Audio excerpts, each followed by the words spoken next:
Live on Mega Powers Radio, it's Saturday night!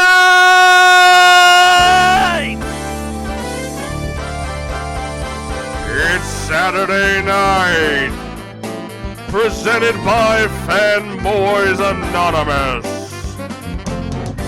featuring Caitlin Dooley, Gabe Freemuth, Brianna Gatan, Sean Hamilton, Jonathan Jackson, Samuel Lassio, Anthony Mango, Caroline Oliveira, Michael Payton, Jeff Penner, Eddie Sekira, Tam Toe, Stephen Wago, and your host, Chris the Dace Man Dace. Musical guest back because Beyonce's not talented.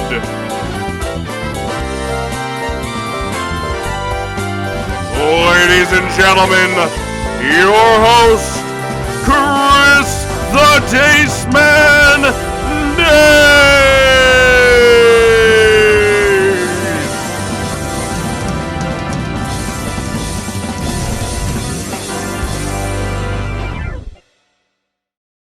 What is up, fanboys and fangirls? Welcome to a special edition here on Mega Powers Radio where we're going to be talking about Saturday Night Live. If you're watching TV right now, you'll see that the red carpet event is live. It has Sarah Palin, Alec Baldwin, and a bunch of other people I don't know. All those people that were previously listed in the intro, of course, are not here, but we've got a great show for you tonight. I do not doubt that. Joining us, we will have Anthony Mango. Hey, everybody, what's up? And of the same genetics, Randi Dace. Hey, how's it going? We've got a great show for you tonight. We're going to be talking about everything Saturday Night Live related. We're going to go down memory lane. I've got the red carpet event live on the screen to my right, but let's jump into it and get rocking and rolling. First thing we're going to talk about here is what's our favorite moment? Why are we drawn to Saturday Night Live as viewers? And I'm going to start with you, Tony. Why are you drawn to Saturday Night Live? Well, I can't speak about anything recently because I stopped watching SNL a couple years ago, but generally speaking, the improv concept is really solid. You can look at a show like Saturday Night Live and you can try to replicate it, but Mad TV and a bunch of other shows have shown us that you can't just take the concept, throw a bunch of other people in there, and hope that they do the same thing. There's something a little bit special about SNL, and that's why they've been around for 40 years. Randy, you being a part of the younger generation and not really going to understand what we're talking about when we talk about like the 90s, the 80s, and hell, definitely not the 70s. I'm not even going to get that. What do you think about Saturday Night Live? What draws it to you being a voice of the younger generation? I think my favorite aspect of it is it's a live show and all the mistakes are still going to be presented to the audience. And I really enjoy when they break character and they laugh, and it's like you can just see it's like a celebration of comedy. Nice. That is very well put for someone of your generation. So you're obviously a Jimmy Fallon fan then, right? Yeah, unfortunately. Tony, what are your thoughts on Jimmy Fallon? He is probably the top guy when it comes to breaking scenes. I don't know if he's the top. Somebody who I'm sure I'm going to run down quite a bit later on, Horatio Sands. He was pretty bad. Fallon is kind of, I don't know. I mean, I appreciate Fallon for being as good as he is at what he does, but I think he gets a little bit too much credit. It's a little tough because I liked him a lot more on SNL than I did at his own show. Mm-hmm. But what I've seen from The Tonight Show, he seems like he's gotten a little bit better. So maybe he's grown up a little bit from the past couple of years, and he was funnier when he hadn't grown up at all or something. I don't know what the case is with that, but Jimmy Fallon's a lot better than a lot of other people that have been on the show, that's for sure. So since we're highlighting people, just on if you're watching the red carpet live and listening to us here on Mega Powers Radio, you'll see that Eddie Murphy's on the screen, which is huge for this event. He hasn't been on SNL in almost 30 years, and he is here tonight to participate in the 40th anniversary. Who is he standing next to? Al Roker. And then I wasn't talking about Al Roker. I was talking about his wife or something. She is gorgeous. Yeah. There's... I don't know. Did you? I got completely off guard. Are you watching where there's some guy in a purple hat just walked by? Yeah. Myers? Completely threw me off. He's just pacing in the background. But Eddie Murphy's huge addition to this, and this is before he was on SNL before any of us were born. What do you? How do you think? He kind of had the Chevy Chase scenario where he took off, he launched into like unproportional like success in Hollywood. And to be honest with you, I don't know what he's done as of late. Pluto Nash sequels, maybe? Yeah. Like, it got Norbit. What do you think does it mean that Eddie Murphy's return tonight? Hopefully that means he has become humble about his career and he's not going to do that garbage anymore. Mm-hmm. Maybe he kind of is looking at this as like, well, these are my roots, and I remember when I used to be funny, so I should try. Oh, there's Dan Aykroyd on the red carpet now, and the other Belushi. Oh, freaking John Belushi pops up. That'll be awesome. Yeah. Randy, what are your thoughts on Eddie Murphy's return? I mean, you probably haven't seen any of his earlier stuff. Yeah, not at all. But like Tony was saying, I think he's really showing appreciation from where he came from, and he's reflecting on the years he spent there. Tony, are you familiar with a lot of Eddie's work when it comes to Saturday Night Live, or no? Not a whole lot. I mean, like you had said, we were not even born when these guys were doing that kind of stuff. By the way, Dan Aykroyd looks terrible. Oh, God, yeah. God.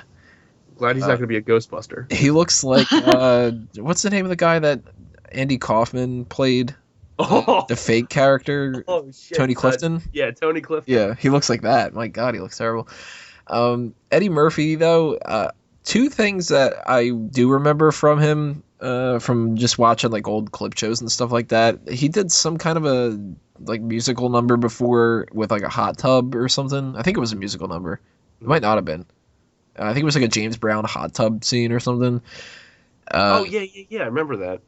Yeah, I can't remember if there was a song to it or what, but there probably was. And another musical kind of thing was when they were making fun of the Little Rascals, and he's supposed to be Buckwheat. Yes. And the whole Wookin' Penub and all that. That's when you didn't have to do things that were just raunchy to get laughs. It's funny because some of my favorite Murphy skits, and being people who have were not growing up in this era, we only experience what we see from the highlight reels. The Gumby and the Mr. Rogers parodies, I thought were great, especially the Mr. Rogers one, where he's like in Compton or something. I don't know where the hell he's at, but he's not in a good part of the neighborhood.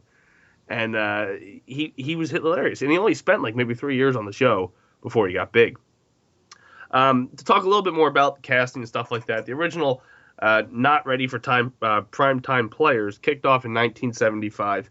We're looking at one of the originals right there right now, Dan Aykroyd, who has not aged well. The thing that when the turn of the decade came, Lorne Michaels had cited that I'm kind of burnt out. It's a little bit. We just went 5 years hard, a lot of cocaine, a lot of drugs. The entire cast walked with him. So in 1980, they tried to recast and just go with the flow again, and they brought in some like names that are kind of big now, but at the same time, it's just some names that were on the show were like Gilbert Gottfried. Eddie Murphy made his debut. Joe Piscopo, who I didn't know who he was except for a Scrubs reference. Charles Rocket, and then a bunch of other like one-time appearance people. This has been marked as the potential death of this show. Like, if they didn't make it past this year, it felt like it was going to die. And some say that the only reason it survived was there was a writer's strike in 81. So it put the show on hold, which gave Dick Ebersol a chance to take over from I think her name was Jean, and try to put it in his direction. Do you think, had that Writers Guild strike not happen, we'd be standing here today talking about SNL? Tony? Probably not, because that cast just didn't seem to do it. Mm-hmm. The only thing I can remember from any like highlight reels or anything that dealt with those people was the Joe Piscopo, Eddie Murphy, Ebony and Ivory thing. Mm-hmm. And for the most part, that's it. So they clearly didn't have like a treasure trove full of awesome moments that you can keep going back to and be like, God, remember how this was funny? Remember how that was funny? They must have just limped on just enough, and they kind of have like their ups and downs. Like there are really strong cast members that when they leave, you can feel the presence that it's, they're missed. But now I think we've even gotten to a point where it's just an institution. So it's a good thing that they went through that little rough patch, because now whatever rough patch they can get through, people will just be like, all right, well, next year I'll be different. The year after that'll be different. Yeah. And it took them about 4 or 5 years to get back on their feet. And about 85, 86, you had names like John Lovitz, Phil Hartman, Dana Carvey, and Kevin Nealon taking way, which is funny because then 10 years later, when those four left, the ratings tanked again, which is something that I found weird because the people that were still on the cast didn't make sense that ratings would tank. You had Farley, Sandler, Spade, all those guys on that cast, and the year Hartman and Dana Carvey left, the ratings dipped, which was being considered like that's another potential death of the show. Where Randy will probably know these because now we're getting into that generation. Will Ferrell stepped in, Molly Shannon, Sherry O'Terry, Chris Kattan, the new wave. Randy, what did you think of the new wave? Because that's kind of on the tail end of when you were just born, but recent enough that when reruns played, that's what you were seeing. Yeah. What did you think of those four coming in and being the voice of more or less your generation? Well, I think, as you were saying with the writer's strike and everything, that around that time is when Lorne Michaels decided to give writers more of a voice on the show, and they had them as actors and everything, and that really changed the game. And it went on to have several writers star in minor skits like Tina Fey, Seth Meyers, Peter Ackroyd, everyone. So when it got to about the 2000s, we had a plethora of characters on there with Will Ferrell and Molly Shannon. I think that really brought it back because we were seeing new people, new skits, new characters, new personalities. And that, speaking for my generation, I think that really kicked off a new type of comedy. Well, Tony, what are your thoughts on the new generation, considering I would think you and I are part of that generation of Hartman, Sandler, all those guys? Yeah, that's my go-to cast, the David Spade kind of era, which I don't know if I would classify that the David Spade era. I kind of just saying that's the Schneider area. I will say though, the one that comes after it, I do classify that the Will Ferrell era. Mm-hmm. But there's no one standout from the Adam Sandler kind of crew. Maybe Sandler would be the top one. I don't know. But it's all more so the group of people with Sandler and Schneider and Mike Myers, and you end up going through the whole list instead. Because let's face it, if you say the Will Ferrell era, people will be like, oh, okay. But if you go, the one with Chris Kattan, they'll be like, wait, when was that? It was 2008 or something. But I think that more so when you were saying about the idea that we're the older group, there's not really a weak link there, but there are several with the Will Ferrell ones. I mean, you heard me go with Molly Shannon. Molly Shannon is a pain in the ass when it comes to Saturday Night Live, and Chris Kattan was meh. There's a weird up and down period with a lot of these things where when they first came in, a lot of these people had really great ideas, and then that's when they started to get really popular. Then they kind of didn't try as hard anymore.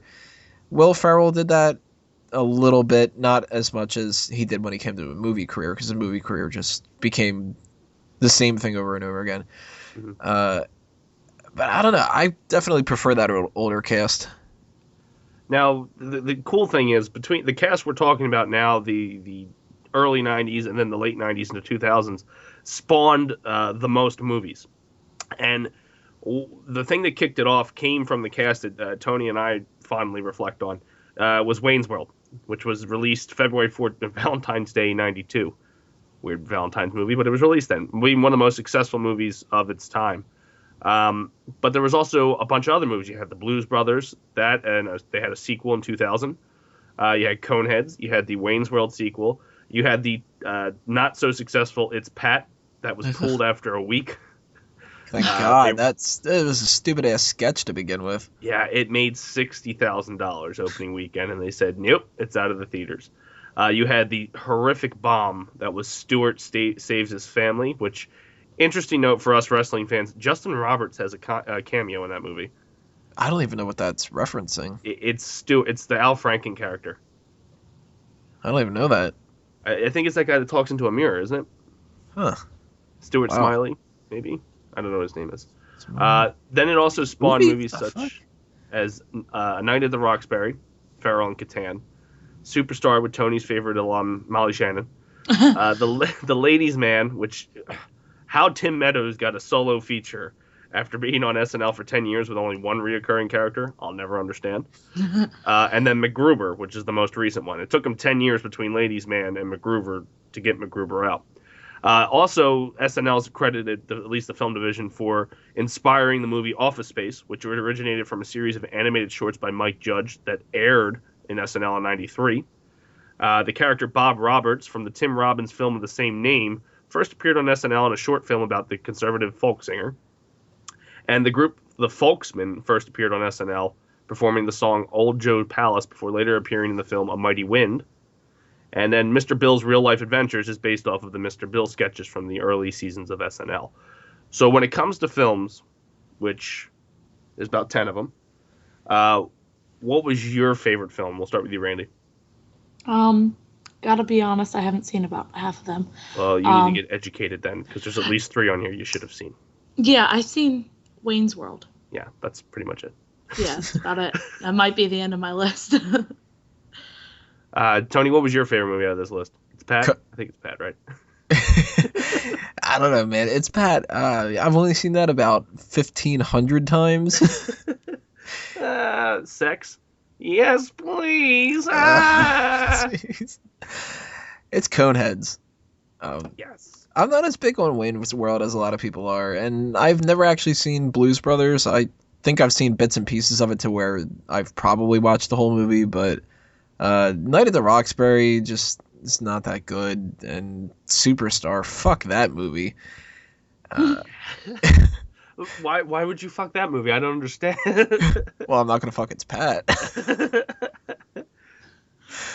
Ladies' Man was a sketch that I always liked on SNL, and the same thing for the Roxbury ones too. They were funny, but the movies just don't seem like they would really work. I didn't see Ladies' Man because you could tell that was gonna be awful. Oh God, yeah. But Coneheads was a pretty decent movie for the 90s. It was that like early 90s cheese factor that worked really well. It's weird. Out of all these movies they released, the only ones that actually made a profit in the U.S. was the original Blues Brothers, Wayne's World, and Wayne's World 2. Wayne's World 2 barely made a profit. Like $8. Yeah, it was actually $8 million. It was a $40 million budget. They made $48 million, so they barely got anything back. A Night at the Roxbury doubled the budget, so they made a profit. Superstar somehow made a profit, and then everything else after that. MacGruber, I think when it comes to Ladies' Man and MacGruber, they were, like you said, good sketches. MacGruber was a 30-second sketch because he's always racing a bomb and then just effed it up. Like, how can you make that into a movie? Poor Will Forte. Great sketches, though. Yeah, I thought they were great sketches. It was kind of a stretch. Yeah, I like the song more than I like the damn sketch. Yeah, right. MacGruber! Something, MacGruber! But yeah, that's pretty much wraps up the film section. Me personally, I was a big fan of Wayne's World. I actually did Garth one year for Halloween. I'm a huge fan of Dana Carvey, which I think is a good segue to go into your top 5 favorite SNL alum. Randy, we'll start with you because we want to get your stupid judgments out of the way. What are your top 5? Now that you just mentioned Dana Carvey, I got to throw him in on here. Dana Carvey, Tina Fey, Jimmy Fallon, Amy Poehler, and Kristen Wiig. It's such a generational gap. Yeah, I was gonna say, holy crap, I feel old. Yeah, you probably should. What? That was mean. So, Tony, what was your top 5? I didn't prepare a full top 5 ahead of time. I just kind of wrote down some people that I thought didn't get as much credit as they should a lot of the time. 2 people in particular that really stand out to me as just they were awesome are Phil Hartman and Daryl Hammond. Yes. People don't ever bring up Daryl Hammond, but he was there for like 20 fucking years. Yeah, 14 years, and now he took Don Pardo's spot. So. Oh, really? Yeah, he's the new announcer since Don Pardo. It's been that long since I've watched this. Yeah. I've always liked Sherry O'Terry was really great. Even Rob Schneider was fun. Dana Carvey, of course, was great. Tim Meadows was good for his different roles that he would do. Jane Curtin back in the day was really good. You know, she was pretty much like the only woman that could handle that kind of a thing, and she pulled out Weekend Update, which is a lot. Norm Macdonald, fucking amazing at that. Underrated person's Rachel Dratch. Yeah. Yeah.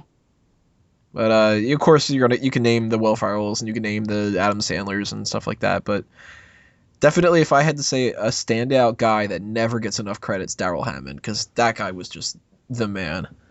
Oh, without a doubt. And I'm a big fan of Dana Carvey. Of course, tops the list for me because his impressions and everything just his Ross Perot. I die every time he gets into that voice.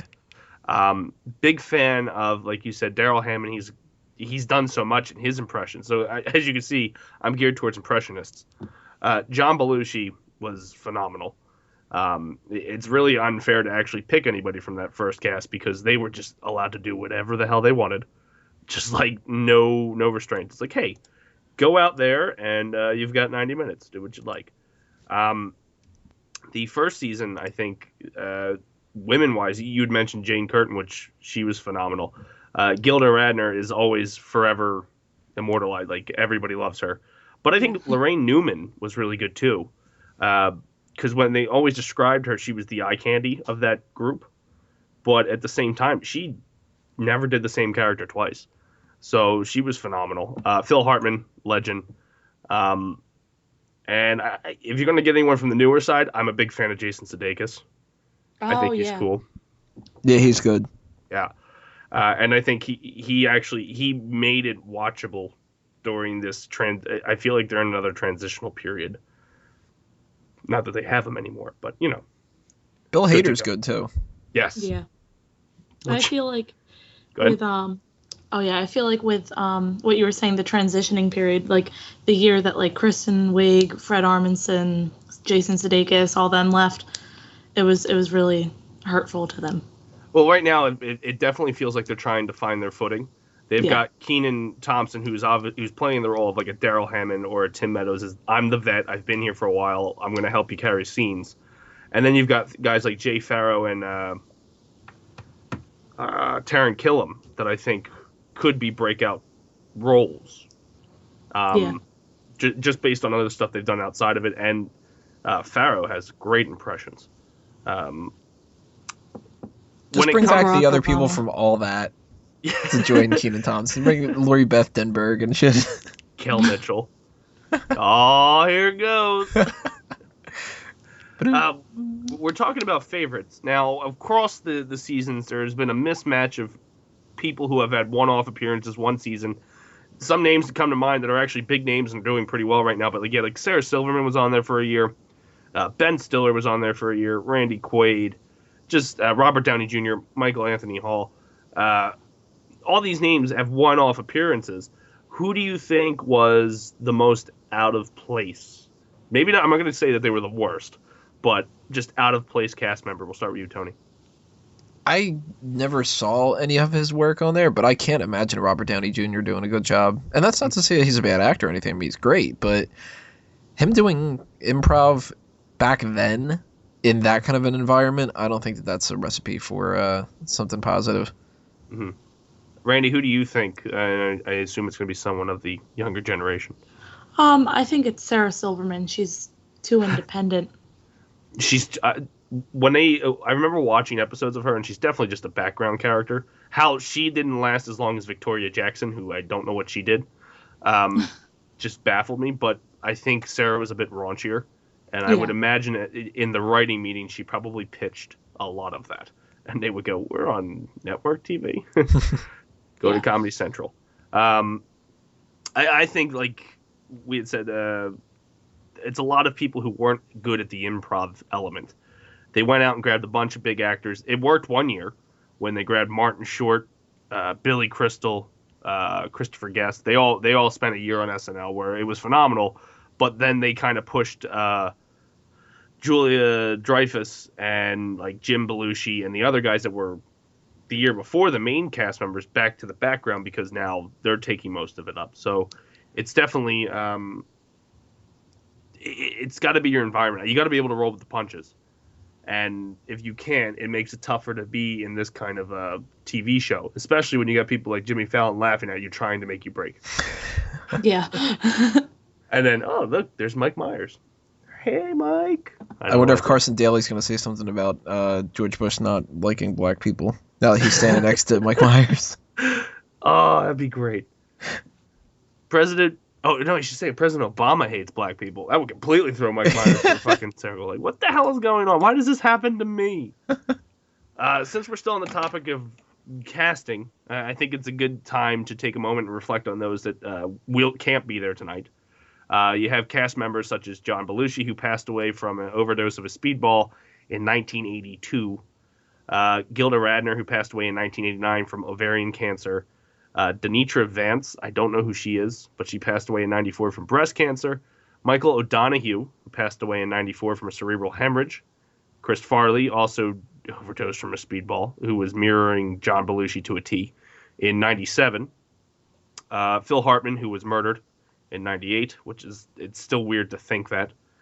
And then Charles Rocket, who passed away in 2005 from suicide. And Chevy Chase, who does not want to be there. Chevy Chase, who just went on a racist rant and just killed his career on his own. Out of these guys, I think the four big names, I mean, there's only 8 people, but John Belushi and Gilda Radner are forever, like, icons. They're immortalized. Everybody fondly remembers them. I mean, John didn't go out in the most honorable way, I guess. But at the same time, same with Farley and Hartman, if you watched The Simpsons, if you watched Jingle All the Way, he was part of our childhood for the most part. Is there any, let's say Phil Hartman was there today, do you feel that there are any of these guys that can learn from some of these guys? Like, if you had to talk to this cast today, Randy, I'm going to start with you, and you're talking to all these names, is that Dave Chappelle? Yeah. He looks old. Huh. Yeah, he does. Completely distracted. God, yeah, he's old as hell, man, and kind of heavier. Randy, if you had to talk to these guys today, and you wanted to see one of these 8, like, reincarnated, who would you tell them to, like, look, go back, study his tapes, and that is how you do comedy? Chris Farley. Very interesting. Tony, if you had to tell these guys, sit back, watch tapes, who would it be? That'd have to be Hartman. Hartman would be somebody who could explain it more. I think somebody like a John Belushi, he was great at what he did, but I can't imagine him ever growing up, kind of. So where he would probably just be like trying to party with the rest of the crew. And Phil Hartman could actually sit down and talk to them and be like, look, this is what I got to say about comedic timing. This is what how you can be subtle about something, and how I could take a character of playing a caveman lawyer and pull, or no, it was Frankenstein or was it caveman? No, he did both of them. He could do both of those and pull them off. And, you know, I think that he'd be like the mentor role. Like, he probably would have hosted it a bunch of times, and he would have been great. There's De Niro. What the fuck? Yeah, I know. Did you just go back to red carpet real quick before we move on to the next topic? Did you see when Chappelle was done talking? I don't have the audio on, but did he get cut off by that other guy? and then completely like snubbed. Oh, I didn't notice that. It looked like Chappelle was going in for a handshake, and the guy shook Roker's hand and then just completely ignored Dave. And Dave's standing below now, just staring at him and all like, that just happened. The fuck, man? But speaking of hosts, we were talking about Phil Hartman, who would have definitely made it to this club without a doubt. There's the Five Timers Club. Now, there's a bunch of names on here. Paul Simon makes the cut because he was a musical guest on numerous occasions, but he came in with 4 appearances. Bill Murray's has 5. Candice Bergen, who is one of 2 females on this list, has 5. Ben Affleck has 5. Justin Timberlake has 5. Elliot Gould has 6. Danny DeVito has 6. Drew Barrymore has 6. Christopher Walken has 7. Both Tom Hanks and Chevy Chase have 8. Buck Henry has 10. John Goodman has 13. Steve Martin has 15. And Alec Baldwin tops the list with 16 host appearances.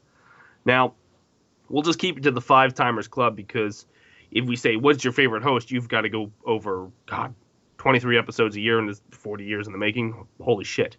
And, of course, it's George Carlin. That's the right answer. There's no other. Who hosted the first episode. Out of this list, who is your favorite host? Because obviously these guys are good enough that we got to consistently bring them back. Randy, we'll start with you. I personally like Alec Baldwin because of his skit, the Sweaty Balls one. Tony, out of this Five Timers Club, who would be your favorite host?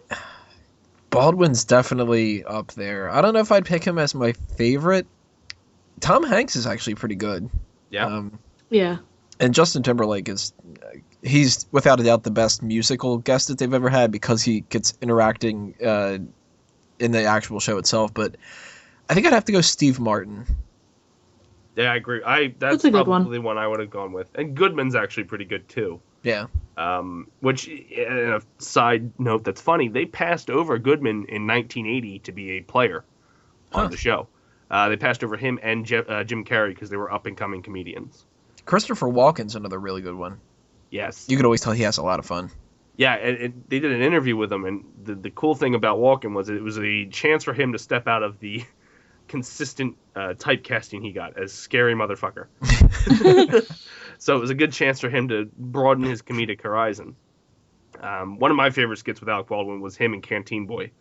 Oh, yeah, that's a great one. He rips off his shirt, and he's like, oh, I seem to have a problem where my shirt came off. And Sandler goes, well, you can rectify that problem by putting your shirt back on. But they all have great hosting gigs. And they've all done cameos, too. So even though they've only been 16 times as a host as Baldwin, he's made cameos from here and there. Same with Martin. Steve Martin actually helped launch the YouTube phenomenon that Sandberg and Hader and Parnell did with the Laser Cats, which I thought his setup and the epilogue of that skit were great. Talking a little bit about the YouTube stuff, that was huge for SNL. This SNL digital shorts thing that's going on now. Tony, we'll start with you. Do you have a favorite one, or possibly just want to speak a little bit about how you think that's completely changed the direction of the way SNL is doing now? That goes to show you that, you have to adjust with the times. It's dying media in a lot of different ways that we've been used to. We went through the VHS era, we went through the DVD era, now we're in the digital era, and movie theaters need to figure out a different way to approach things like Netflix, and Saturday Night Live needs to throw in the YouTube content because you've got a lot of people, ourselves included, wink wink, nudge nudge, on YouTube that, they can prove themselves to be just as entertaining, if not more entertaining. And in short snippets, a lot of people like that more now. They'd rather watch a 3-minute video than an hour-long special. I know one of the things that used to bother me, and still would if I really watched SNL still, I've never cared about the musical guests. So it's better to take a bite-sized snippet of like one sketch that I like and watch that and tell my friends and be like, yo, just check this out. Here's, John Belushi as a samurai cutting a sandwich and shit. Than to be like, watch this whole season of SNL and there's good sketches and bad ones and whatever. One of my favorite ones, though, I love the Lonely Island guys in general. They've done a lot of good stuff. I do think, though, Lazy Sunday is overrated. But that's the one they credit to kicking off YouTube. Yeah. Like they like, oh, it's the Holy Grail. I don't think it's their best. I love Jizz in My Pants Yes. probably the most. If not that, then I'm on a boat. Or I like Dick in the Box that they did with Timberlake. Yeah, that's a huge milestone one that they did. And it just proves how good Justin Timberlake is too. I remember, and before I get to you, Randy, I remember the interview they did with Lorne Michaels, and he goes, "So what's your idea again?" And they're like, "Oh, we want to put our junk in a box." They're like, remember, this is the Christmas special, so kids are going to be watching. So they bleeped out the word dick. Randy, what is your favorite digital short, and how do you think it helped the show come along? Well, I'm along with you guys. I'm a fan of Lonely Island, and I like the Mother Lover one with Justin and Andy.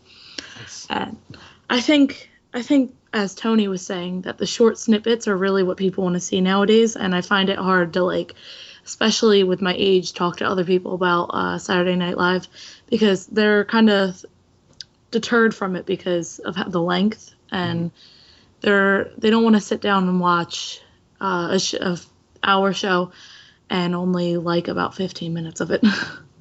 Now, when it comes to SNL, one of my favorite things is, of all time, is anytime Dana Carvey showed up and did his Ross Perot imitation. It's just phenomenal. I'm going to tell you something, I'm going to tell you something, I'm going to do it. Just these million miles a minute. Now, when it comes to politics, that's a huge hit for most of these seasons. Like, you could be in the worst lull of SNL history, and then an election comes along, and the politician says something stupid, and you're set for gold. Randy, we'll start with you since you're part of the newer generation, and most of your top 5 consisted of people who look like politicians. Yeah. What did you think of the 2008? 2000 might be pushing it for you, but like those elections and the debates and the politicians and the impersonations that SNL did. Well, one of my favorite is the Sarah Palin and Hillary Clinton one with Tina and Amy. Mm-hmm. And I think it really it swayed some people's opinions because you're laughing at these politicians, and especially with Sarah Palin, where she had to come on because she was like upset with how she was being portrayed and everything, and then she had to make herself look better. I think it really makes you think more because it's not something you expect to see on a comedy show. Yeah, I think you hit the nail on the head there. Is at least for our generation, we get most of our news from comedy programs. Me personally, I get all my news, not anymore, but from the Colbert Report and soon the Daily Show, which again, I'm screwed when he leaves. Tony, what are your thoughts on the politicians and like favorite segments and how they handle it and how it can revive the series itself? I think that the SNL version of politics actually has a lot more to do with the voting than a lot of people are willing to give it credit for.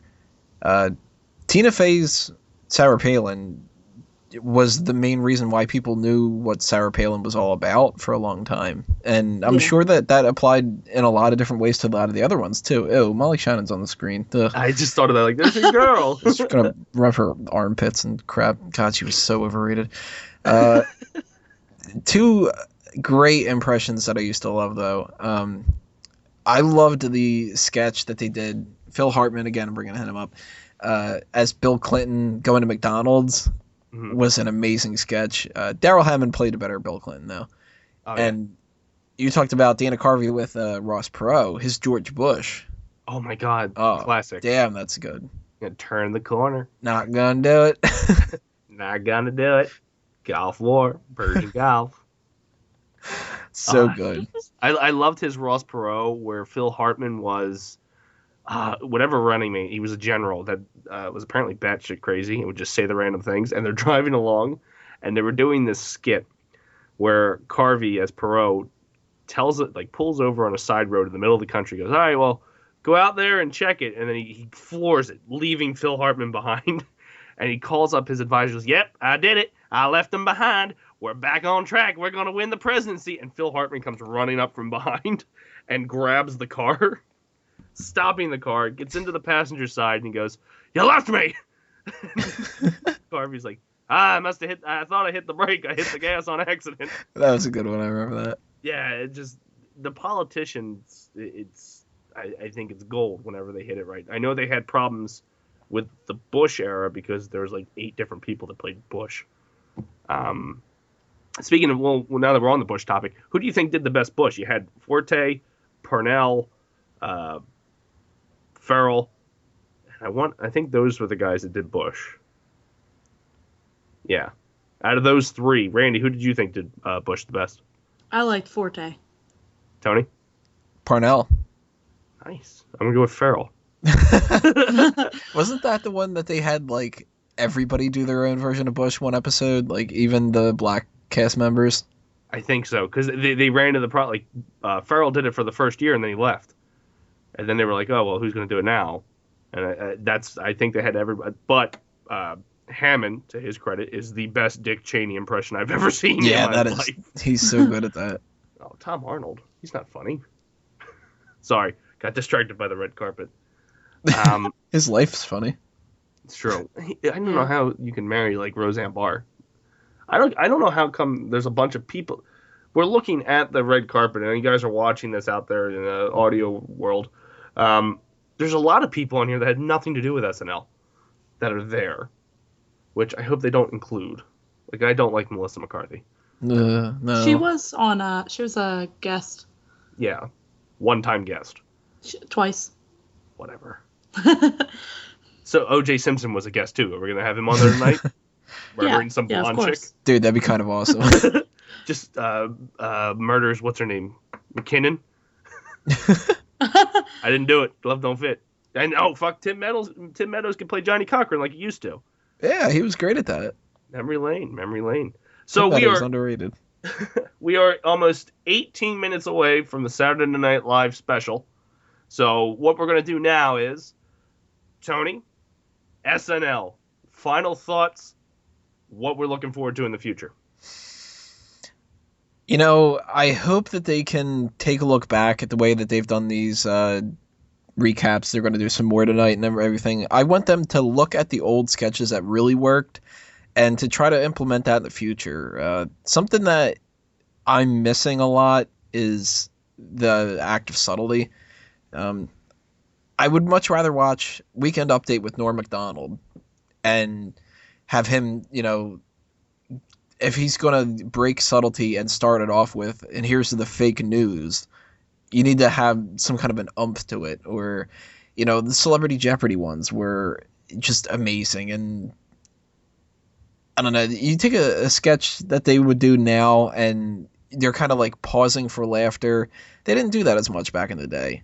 And maybe that was just because they needed to cram in more, or maybe they worked harder, or maybe they were just better. I don't know, but you can take a sketch like the cowbell one. People still talk about that, and that's over a decade ago. Yet I don't know almost anything from the last 5-6 years of SNL. Period. No, you're right. The subtlety is definitely gone. Yeah, they need to take a lot of lessons from the old stuff. And, you know, not everything was perfect back then, but maybe they just need to try harder. Maybe they need to change up the game a little bit, do some different style of comedy. I don't know. Mm-hmm. It's like you had said, it's a lot different than it's been in the past 6 years as it was before them. And it always changes with the times. And you've definitely got to find that groove. And once you find a groove with somebody, it seems like Hollywood's scooping them up to go do something else. I think Sudeikis' time was short-lived on this show, whereas if this was the 80s or 90s, he may have been on it longer because they wouldn't have picked him up as quick in Hollywood. There's cowbell. They're just running that now. Yeah. Did you see Odenkirk in the background? I didn't notice him. I did notice Louis C.K., where he looked like he was really confused about where he should go. Yeah, it's weird to just to throw out some facts there. Some of the people that have written for Saturday Night Live, you've had Bob Odenkirk, who's now on Better Call Saul. Conan O'Brien was a writer for the show for a long time. Jimmy Fallon's right-hand man on The Tonight Show, Higgins, was a writer. That's where I never knew where the hell he came from, because he's actually pretty funny. And it turns out he was an SNL writer. It's probably why Fallon was funny on SNL. You've just got all these guys that had brief tenures at SNL and have launched them that you don't even know. There's a lot of unsung heroes in the background, such as like Odenkirk. I would never have associated him with SNL. Randy, what are your final thoughts on SNL and what lies ahead for the future? I think in the future, like Tony was saying, look back on the sketches that worked and the subtlety. Like one of my favorite ones was Colonel Angus. And it's like, it's not something that everyone would get, but when you get it, it's like, wow. Yeah. But I think it's just the writing. The writing might need to, it seems like they're cutting it short. It does. And you guys both hit it on the head when you were talking about the subtlety in the writing. Back in the 70s, 80s, and probably midway through the 90s, it was I'm telling the joke, and now I got to pause because the audience is laughing to finish the joke. Whereas now it feels like I tell the joke, and I'm going to pause and wait for you to laugh before I tell the next one. Mm-hmm. Yeah. Which is, it kind of kills it. But at the same time, maybe that's just the way this generation is. I don't think they're doing too bad in the ratings. But there's a lot of people that watch it, like us here on the show, that, you know, we're expecting the 90s. We're expecting the 80s. We're expecting the 70s. So it's very interesting to see where the show has evolved and what it's been from 1975 to now. Less cocaine, obviously, but at the same time, you know, a lot more restrictions. So those are our final thoughts here on SNL. I'm glad you guys were able to take the time to join me tonight to reflect a little bit on the 40th anniversary. What we're going to do now is we'll go around the panel to find what everybody's doing here on Mega Powers Radio or elsewhere. Tony, we'll start with you. What do you got to plug? I'm going to be editing this episode in the next couple minutes and uploading this and checking out some old SNL sketches. I haven't watched the cheeseburger sketch in a while, or the Bulls, or a lot of those kind of old things. So I'm going to be in SNL mood the whole rest of the night, checking out a bunch of old things. But stay tuned to smarkoutmoment.com for any of the wrestling-related podcast stuff, Smack Talk and the Monday Night Raw post-show. We've got possibly an episode of the All Talk Show coming up later on this week. And everything else you can find under fanboysanonymous.com, Smarkout Moment, A Mango Tree, etc., etc. You'll find links and stuff all over the place on Facebook and Twitter. Miss Randi, do you have anything to plug? Not at all. Just gonna watch SNL for a little bit and then probably tune into Walking Dead. There you go. Yeah. Once again, I'd like to thank everybody listening to the show. Thank you so much for participating, or, well, just listening. Leave comments below on the YouTube video when it's uploaded by Tony and his hard work. For all of us here at Mega Powers Radio, Fanboys Anonymous, the Dace Man Show, everything we do here, everyone that's involved, thank you for listening. And make sure you tune in tonight, 8 o'clock NBC, to watch the SNL 40th episode. Thank you guys, and have a good night.